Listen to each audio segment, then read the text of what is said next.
ئەگەر خوای گەورە دوعای کەسێک قبول بکات، سبحان الله کارەکەی بۆ ئاسان دەکات، بۆی جێبەجێ دەکات، ئەسبابی وەها بۆ ئەو ئینسانە ڕێک دەخات کە لە عەقلی مرۆڤەکاندا دوور بێت.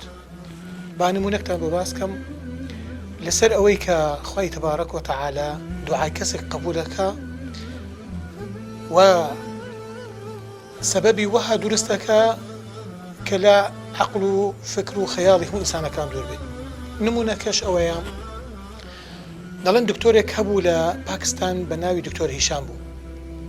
دکتۆر هیشام دکتۆرێکی بەناوبانگ لە باتنی و مؤتەمەڕێکی هەیە بەپەلە بچێتە ئەڵمانیا.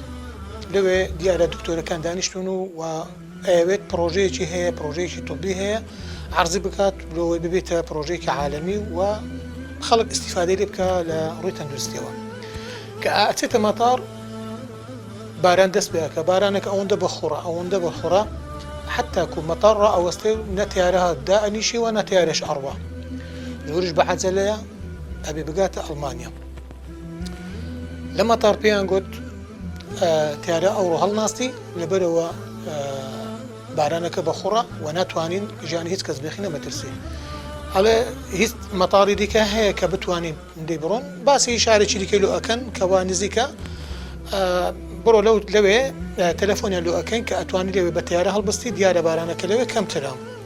ئەویش کە بەڕێ ئەکەویتن لە بۆ ئەو شارێکەوە مەتاڕی لێ و بارانەکەی کەمە و ئەوێ بە سەریعی بڕوا لە بۆ ئەڵمانیا لەوەی بگاتە مؤتەمەڕەکەی. لە ڕێگە ئەڕوا لەبەرەوە بارانەکە زۆرە ڕێگاکەی غەڵەت کرد، کە غەڵەتی کرد ڕێگاکە بەرەو ناو چیا و دەشت و دار و باغات و یعنی دەرچوو لەو ڕێی کە ڕێی سەرەکی بوو.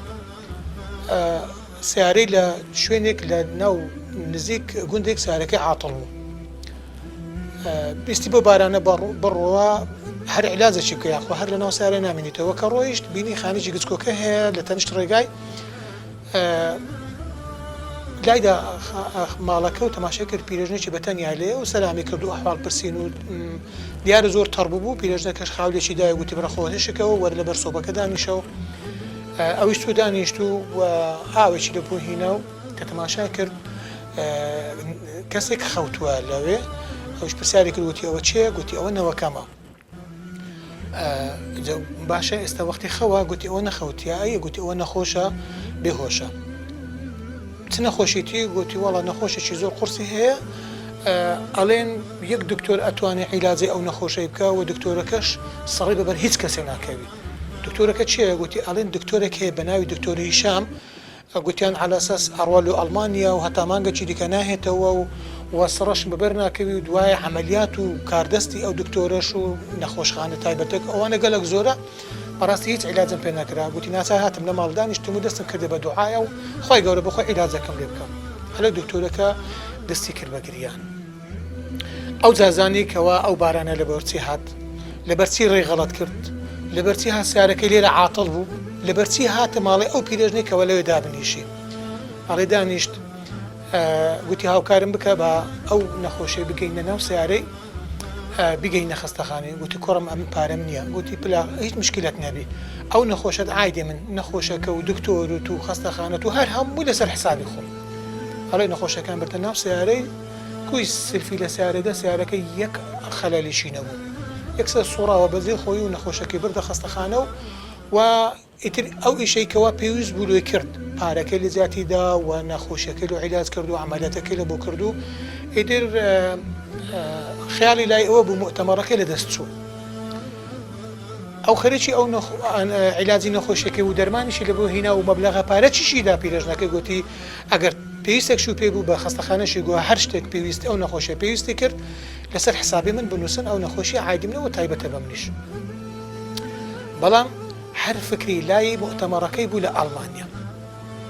وەختێک تەلەفۆنیان لە بۆ کرد گوتیان دکتۆر مؤتەمەڕەکەت یەک هەفتەی دیکە تەعجیل بووە. خێر؟